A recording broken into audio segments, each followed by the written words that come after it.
ஏழு ஜென்ம பந்தம் மனைவி என்பது, இதில் நீ வேறு நான் வேறு யார் சொன்னது?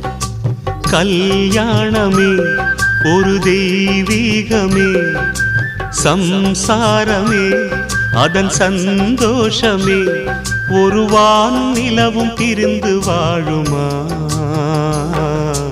ஏழேழு ஜென்ம பந்தம் மனைவி என்பது, இதில் நீ வேறு நான் வேறு யார் சொன்னது?